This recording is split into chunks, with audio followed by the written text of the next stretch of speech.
नमस्कार साथियों, मैं हूं डॉक्टर एस.के. सिंह। आज हम लोग बात करेंगे कुकुरबिटेशियस वेजिटेबल का। दोस्तों, आप सब जानते हैं ऐसी वेजिटेबल जो कुकुरबिटेसी फैमिली के भीतर आती है उन्हें कुकुरबिटेशियस वेजिटेबल कहा जाता है। और 4 से 5 कॉमन कुकुरबिटेशियस वेजिटेबल हम सब यूज करते हैं, जानते हैं।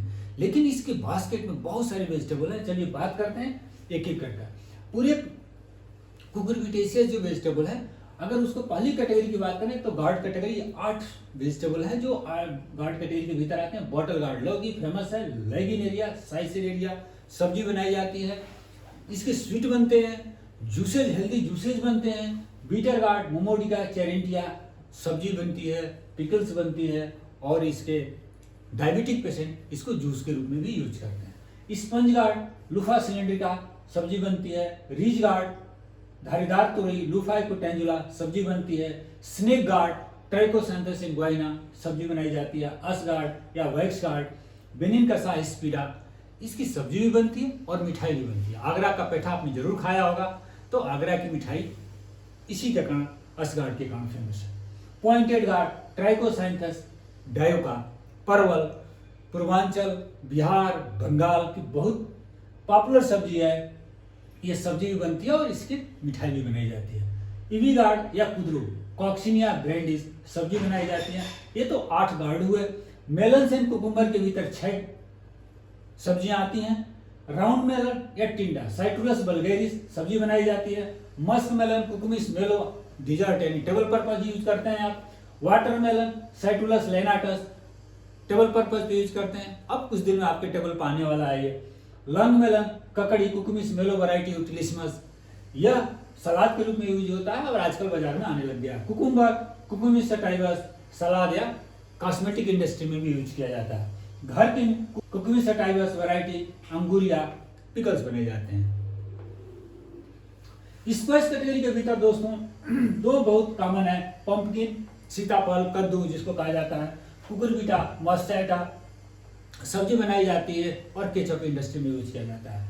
समर स्क्वैश, बुश स्क्वैश या पेटी पैन, कुकुरबिटा, पेपो सब्जी बनाई जाती है। इसका अतिरिक्त 4 और भी फसल है। ककरोल, spine gourd, small gourd, chocho जो किसी न किसी रूप में किसी न किसी एरिया में सब्जी के रूप में यूज की जाती है।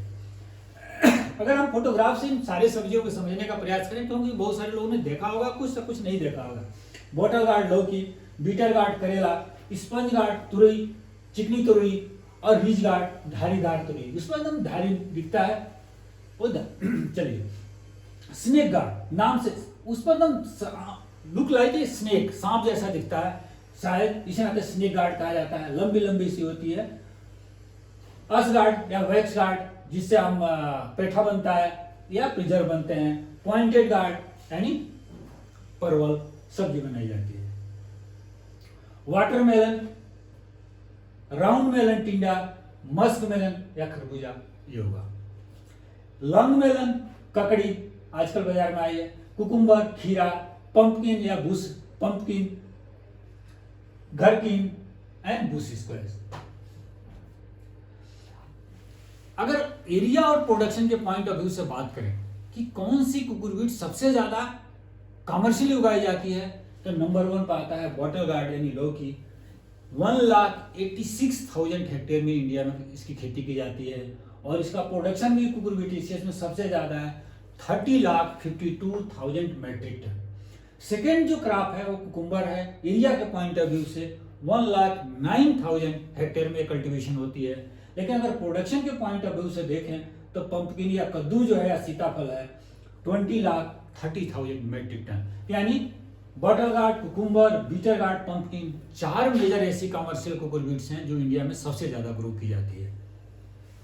कुछ अन्य फैक्ट्स की भी जाने। अगर ये कुकुरबिटेसी जो पूरी एक बास्केट है ना, बहुत डाइवर्सिफाइड बास्केट है, तो ऐसी सामान्य तौर पर कुकुरबिट्स 90% कुकुरबिट एनुअल नेचर की है। हर साल लगाते हैं, हर साल उसकी फसल लेती हैं और समाप्त हो जाते हैं। लेकिन 3 कुकुरबिट्स ऐसी हैं जो पेरेनियल नेचर की। पॉइंटेड गार्ड, कुदरू और ककरोल ये पेरेनियल नेचर की, यानी एक बार लगाएंगे तो 3 से 4 साल तक फसल ले सकते हैं। Cucurbits originated in India. ऐसी बहुत सारी कुकुरबिट्स हैं जिसका जन्म स्थल, जिसका ओरिजिन इंडिया माना जाता है। 9 कुकुरबिट्स हैं। Sponge gourd, ridge gourd, ash gourd, snake gourd, pointed gourd, long melon, round melon, cucumber, तथा कुद्रू, इन सारे का जो ओरिजिन है इंडिया माना जाता है। सामान्य तौर पर सारे कुकुरबीट्स मल्टी सीडेड है, लेकिन एक कुकुरबीट चोचो सिंगल सीडेड है, बीबीपेरस है।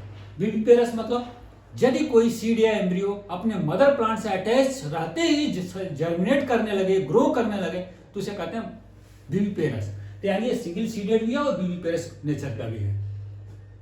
होल कुकुरबीट्स का जो फ्रूट्स है इंफीरियर बेरी है, जिसको बोटेनिकली पेपो कहा जाता है।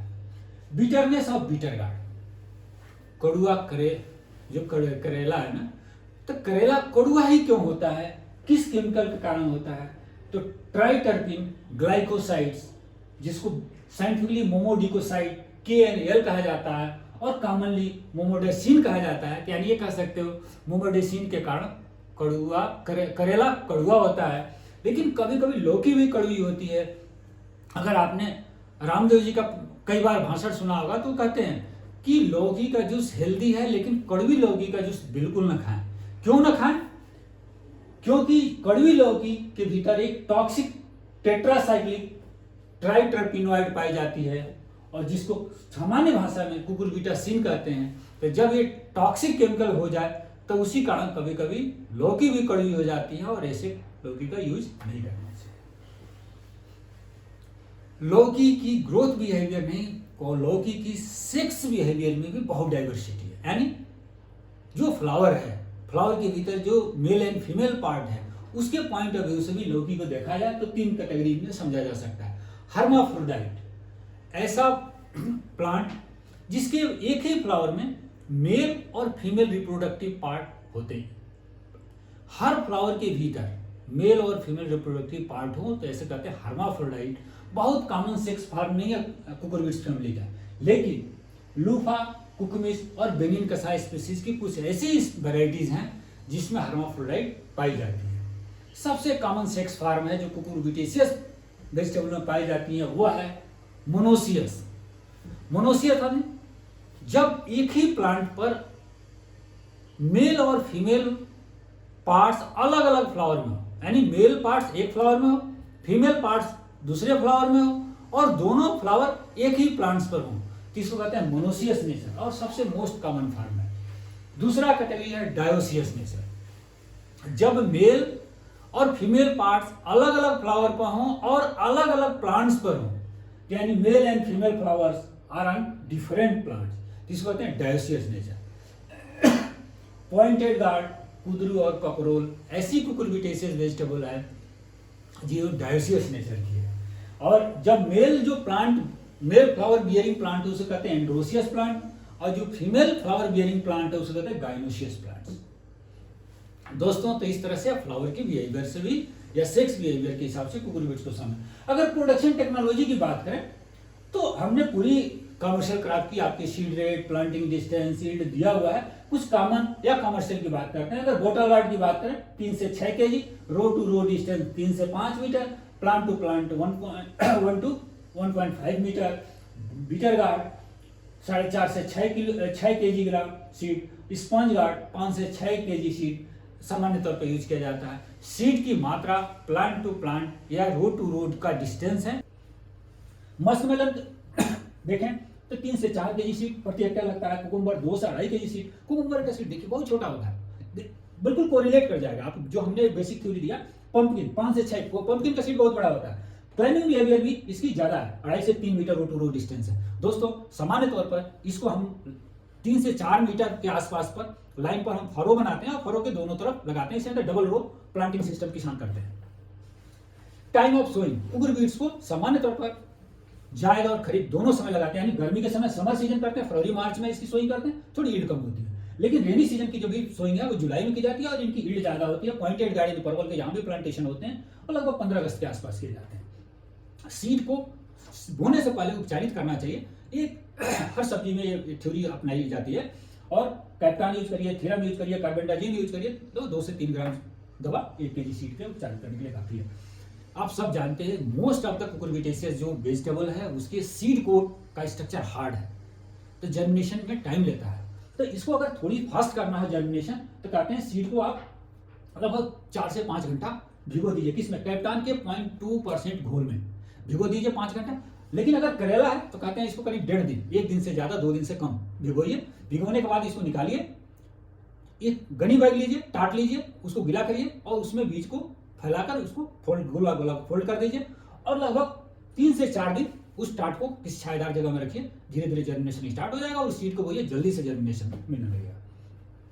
नर्सरी रेजिंग समान तौर पर इसकी डायरेक्ट सोइंग पर किसान करता है, लेकिन अगर आपको नर्सरी या सीडलिंग तैयार करना है तो कभी जमीन में नहीं तैयार करना चाहिए, क्योंकि इसमें टैप रूट सिस्टम होता है जिसके कारण इसमें सर्वाइवल नहीं हो पाती है। लेकिन अगर पॉलीबैग में आप करेंगे तो 100% सर्वाइवल है।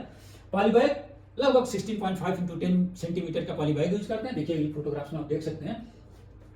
लेकिन जो पेरेनियल नेचर के वेजिटेबल है, जैसे pointed garden Kudru, stem cutting से और ट्यूबर कटिंग से कॉकरोल, इससे ये सीड से भी किए जा सकते हैं। इसका अर्थ नहीं है कि परवल या पॉइंटेड गार्ड को सीड से नहीं प्रोपेगेट कर सकते, लेकिन उसके आपने कहा ये डायोसियस नेचर की, यानी मेल और फीमेल फ्लावर अलग अलग प्लांट पे होते हैं।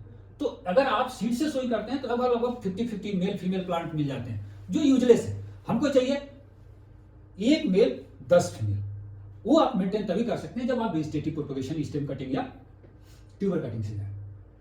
फ्लावरिंग एंड फ्रूटिंग सामान्य तौर पर जो शुरू के 4-5 नोड होते हैं ना, वो मेल फ्लावर, स्टेमनेट फ्लावर बियर करते हैं।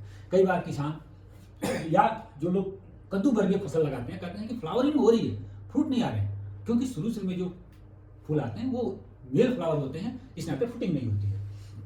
बाद में मेल और फीमेल दोनों का मिक्सिंग होता है। समान तौर पर जो इसका सेक्स रेशियो है 15 से लेकर 25-30 मेल फ्लावर पर 1 फीमेल फ्लावर होती है, यानी इसमें मेल बहुत ज्यादा है और फीमेल बहुत कम है, जिसके कारण फ्रूटिंग थोड़ी कम मिलती है फ्लावर की तुलना में। प्लांट ग्रोथ रेगुलेटर के यूज से इस रेशियो को बदला जा सकता है। तो जो हमारा प्लांट ग्रोथ रेगुलेटर को आप समझेंगे तो एक ऑक्जिन ग्रुप है, एक एंटी ऑक्जिन ग्रुप है। ऑक्जिन ग्रोथ को बढ़ाता है, एंटी ऑक्जिन ग्रोथ को रोकता है। अगर ऑक्जिन और एंटी ऑक्जिन का बैलेंस और lower concentration of gibberellic acid हो तो फीमेल फ्लावर का प्रोडक्शन बढ़ सकता है। पीजीआर सेक्स, जो फीमेल फ्लावर का सेक्स एक्सप्रेशन को बढ़ा सकता है, फ्रूट साइज को भी बढ़ा सकता है, फ्रूट की शाइनिंग को भी बढ़ा सकता है।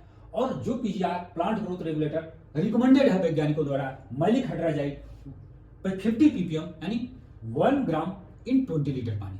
देखिएगा प्लांट ग्रोथ रेगुलेटर का जब भी आप सोल्यूशन बनाए बड़े सावधानी से बनाए। या इथरेल 100 ppm 4 ml 20 लीटर पानी में 2 and 4 लीफ स्टेज, बहुत अर्ली स्टेज में, जब आप नर्सरी को ग्रो कर रहे हैं बिल्कुल अर्ली स्टेज में आप इसकी स्प्रे करें तो इसमें फीमेल फ्लावर का रेशियो बदल सकता है।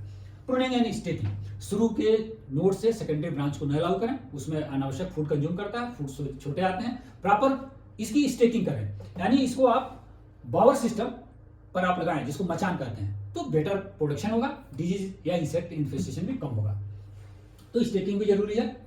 मॉइस्चर मैनेजमेंट, प्रॉपर नमी चाहिए, लेकिन मॉइस्चर की अगर कमी हुई तो मेल फ्लावर का प्रोडक्शन बढ़ सकता है, कर्वेचर ऑफ फ्रूट हो सकता है, फ्रूट मुड़ सकता है, लॉस ऑफ सॉफ्टनेस हो सकती है, शाइनिंग ऑफ फ्रूट्स डाउन हो सकता है। लेकिन यही अगर वाटरमेलन, मस्क मेलन के राइपनिंग के समय आपने इरिगेट कर दिया तो डिले ऑफ राइपनिंग हो सकती है, रिडक्शन ऑफ स्वीटनेस हो सकती है, फर्मनेस लॉस हो सकती है एंड पुअर सेल्फ लाइफ हो सकती है। पानी जरूरी है लेकिन स्टेज के हिसाब से। रिवर बेड फार्मिंग, कद्दू वर्गीय फसल बहुतायत में रिवर बेड यानी दियरा लैंड फार्मिंग। दियरा लैंड क्या हुआ? रिवर बेड को, जो रिवर बेड है ना उसी को दियरा लैंड हिंदी में कहा जाता है। तो कई बार दियरा लैंड फार्मिंग पर भी क्वेश्चन आते हैं, यानी farming of vegetable crops in dry and fallow river beds or river basin called दियरा लैंड आफ्टर पोस्ट मानसून। पक्का है मानसून के सीजन में आप करोगे नहीं, नदी किनारे पूरी पानी भरी है, तो उसको कहते हैं दियरा लैंड या रिवर बेड फार्मिंग। सामान्य तौर पर अक्टूबर से मई का टाइम जो मिलता है वही उसी समय ग्रो किया जाता है।